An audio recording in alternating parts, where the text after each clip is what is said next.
동근의 숲. 제가 텃밭을 시작한 지도 벌써 2달이 넘어가고 있습니다. 그동안 새로운 것을 심는 모습만 보여드리고 텃밭 근황을 못 보여드렸는데 오늘은 동근의 숲에서 수박 근황을 보여드리려고 합니다. 가장 두드러지게 많이 자란 식물이 바로 수박이에요. 수박을 총 5개 심었는데 그중 3개는 초반에 진딧물 피해를 봐서 많이 못 자라고 있었고 나머지 2개만 폭풍 성장했습니다. 진딧물은 잎 뒤나 줄기에 붙어서 식물에 침을 꽂아 채간을 쭉쭉 빨아먹기 때문에 어린 식물일수록 피해가 큽니다. 또 무성생식으로 새끼를 낳아서 증식하기 때문에 개체수도 굉장히 빠르게 늘어납니다. 하지만 5월 들어서 진딧물의 천적인 무당벌레가 등장을 했어요. 무당벌레가 진딧물을 하루에 어마무시하게 잡아먹기 때문에 무당벌레가 등장한 이후로 진딧물 수가 급감했고 덕분에 나머지 수박 3개도 열심히 잘 자라주고 있습니다. 가장 많이 자란 수박은 이 2개인데 왼쪽 오른쪽 각각 이파리가 굉장히 많이 달렸죠. 여기에 열매가 총 몇 개나 달렸을까요? 제가 한번 세어보겠습니다. 먼저 첫 번째 수박 바깥쪽에 하나, 둘, 셋, 넷, 다섯, 여섯, 일곱, 여덟, 아홉, 열하나, 열둘, 열셋, 열넷, 열다섯, 열여섯, 그리고 안쪽으로 오면 17,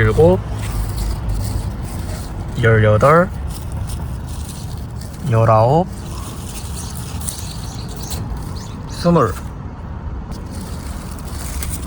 22, 23, 24. 첫 번째 수박 한 포기에서만 무려 24개의 열매가 달렸어요. 하지만 보통 수박은 이렇게 많은 열매를 달지 않거든요. 그럼 다른 수박은 열매를 몇 개나 달았을지 한번 보러 갈까요? 두 번째 수박에는 굉장히 커다란 수박 1개, 2개가 열려 있고요. 아래쪽으로 내려와 보면 3개, 여기 달려 있는 게 4, 5, 여기도 크게 6 달려 있고요. 여기 조그맣게 7, 8, 아래쪽에 9, 그리고 이쪽으로 뻗은 걸 보면 10, 11, 12, 저기 13. 그리고 초반에 진딧물 피해를 입어서 잘 자라지 못했던 수박들인데요. 지금 이만큼 세력을 넓혀줬습니다. 확실히 처음 두 수박보다는 잎수가 적네요. 먼저 오른쪽부터 보면 바깥쪽에 하나 달려있고요. 둘, 셋, 넷, 그리고 안쪽에 커다랗게 5. 여기 막 맺히기 시작한 게 6. 오른쪽도 봐야겠죠? 오른쪽은 안쪽에 커다랗게 1개, 바깥쪽에 2개, 그리고 3개, 4개. 굉장히 크게 자라고 있습니다. 마지막으로 5번째 수박. 맨 밑에 크게 하나가 자라고 있고요. 위에 2, 여기 3, 4, 5, 6.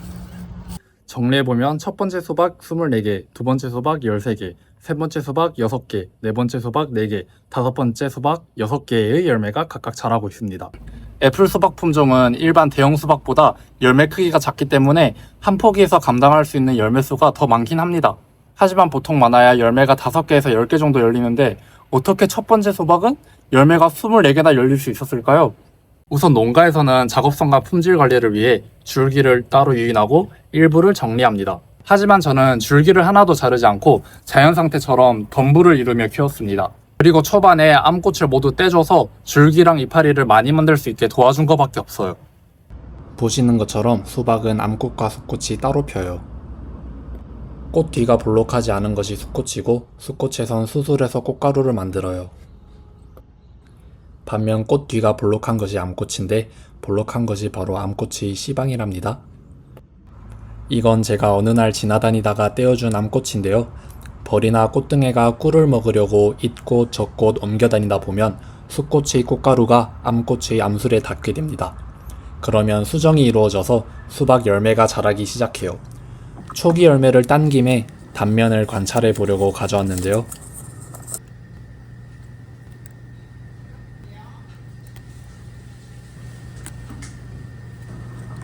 겉은 작아 보여도 내부에서는 씨와 가육이 발달하기 시작합니다. 아직은 초기 단계라 안이 밝은 색을 띠고 있는데 점차 자라면서 라이코펜이라는 붉은 색소를 만들어내죠. 잎은 광합성을 통해 당을 만드는 기관이에요. 그런데 잎이 많지 않을 때 열매가 달리기 시작하면 열매를 키우는데 광합성 산물을 먼저 사용하기 때문에 세력을 더 키우기 힘들어져요. 그래서 크고 달콤한 수박을 많이 먹으려면 잎을 최대한 많이 만들게 하고 그 다음부터 암꽃을 떼지 않기만 하면 수정이 이루어지며 암꽃 뒤쪽의 씨방이 점점 커지면서 우리가 먹는 수박으로 자라게 됩니다. 주먹만큼 자란 수박은 잎에서 만든 양분을 아주 강하게 끌어당기는 기관이 됩니다. 잎에서 광합성으로 생성한 당은 설탕 형태로 조립된 뒤 아미노산 같은 다른 성분과 함께 체관을 통해 쭉 이동해서 수박 열매로 모여듭니다. 즉, 잎이 충분할수록 수박이 더 크고 달콤한 열매를 만들 수 있겠죠. 이쪽 수박은 열매를 20개나 달았잖아요. 사실 여기서 수박수를 조금 정리해주면 이미 자라기 시작한 수박에 양분이 더 많이 모일 수 있어서 크기가 더 커질 수 있어요. 하지만 저는 수박 각각의 크기보다 이 한 포기가 열매를 얼마나 많이 달 수 있는지 궁금해서 그냥 모두 끝까지 키워보기로 했습니다. 그리고 초반에 진딧물 피해를 입었던 수박들은 6개, 4개, 6개로 열매수가 적었잖아요. 이 수박들은 초반 진딧물 피해도 있었고 제가 암꽃을 충분히 제거해주지 못해서 초기에 열매가 달리기 시작했습니다. 아마 그 두 가지 영향이 함께 작용해서 줄기와 잎을 충분히 키우지 못했고 결국 감당할 수 있는 열매수도 적어진 것으로 보입니다. 자라고 있는 열매에서는 옥신과 지베렐린이라는 식물 호르몬을 계속 만듭니다. 옥신과 지베렐린은 식물에게 이 열매를 계속 키워야 한다는 신호를 보냄과 동시에 새로운 암꽃 형성과 어린 열매의 성장을 억제하는 방향으로 작용합니다. 즉, 이미 성공적으로 자라는 열매가 많을수록 새로운 번식 시도를 줄이고 기존의 열매를 익히는 것에 에너지를 집중하죠. 그래서 양분 경쟁에서 밀린 열매에서는 옥신 생성이 줄어들고 에틸렌이라는 식물 호르몬을 생성합니다. 에틸렌은 다양한 세포벽 분해 효소의 발현을 유도하고 그 분해 효소들은 식물의 세포벽을 분해시키죠. 그 결과 쉽게 떨어집니다.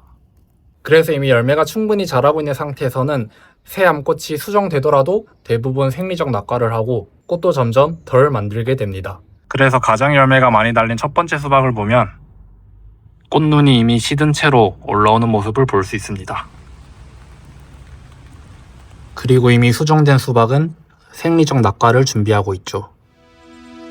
결국 수박을 만드는 건 열매가 아니라 잎입니다. 잎이 많을수록 광합성을 더 많이 할 수 있고 그만큼 더 크고 달콤한 수박을 만들 수 있습니다.